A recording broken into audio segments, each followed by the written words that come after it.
இன்றைக்கி நம்ம செம ஃபஜ்ஜியாக கிரிங்கிள் டாப்போட ட்ரிபிள் சாக்லேட் ப்ரௌனி தான் எப்படி செய்றதுன்னு பார்க்க போகிறோம். வாங்க எப்படி செய்றதுன்னு பார்க்கலாம். அதுக்கு நான் இப்போ பட்டரையும் டார்க் ஆமூண்டையும் எடுத்து டபுள் பாயிலிங் மெத்தடில் நல்லா மெல்ட் பண்ணிவிட்டு இதை நல்லா ஆற வச்சுக்கிற ரூம் டெம்பரேச்சருக்கு. இதை நல்லா ஆறினதுக்கப்புறம் ஒரு பவுலில் 4 முட்டை, நாட்டு சர்க்கரையும் சுகரையும் நல்லா பவுடர் பண்ணிவிட்டு, கண்டிப்பாக இதை பவுடர் பண்ணிக்கணும். இதை நல்லா பவுடர் பண்ணிவிட்டு நம்ம இப்போ முட்டையோடு ஆட் பண்ணி இதை நல்லா பீட் பண்ணி எடுத்துக்கலாம். இந்த மாதிரி பீட் பண்ணதுக்கப்புறம் மெல்ட் பண்ணி வச்சுருக்கிற dark chocolate compound, vanilla essence ஊற்றி இதையும் நல்லா பீட்டிலேயே பீட் பண்ணிக்கோங்க. கையில் பீட் பண்ணணும்னு அவசியம் இல்லை. இந்த மாதிரி நல்லா பீட் பண்ணுறப்போ உங்களுக்கு கெட்டியாகும்.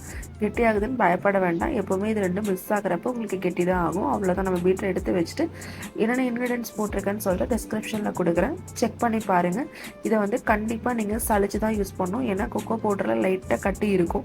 ஸோ இதை நல்லா சளிச்சு இதை ஆட் பண்ணி நல்லா மிக்ஸ் பண்ணி எடுத்துகிட்டு ஒரு ட்ரேயில் நல்லா பட்டர் தடவி வச்சுருக்கேன். இந்த மாதிரி எல்லாத்தையும் எல்லாம் ஃபுல்லாக ஊற்றிட்டு இப்போ வந்து உங்களுக்கு நல்லா ஃபுல்லாக ஈவன் பண்ணி விட்டுக்கலாம். ஈவன் பண்ணிவிட்டு இப்போ நம்மளுக்கு மேலே நட்ஸ் வேணுன்னா நட்ஸ் போட்டுக்கலாம். அப்படி இல்லை அப்படின்னா நீங்கள் டார்க் சாக்லேட் எது வேணாலும் நம்மளோட சாய்ஸ் தான்.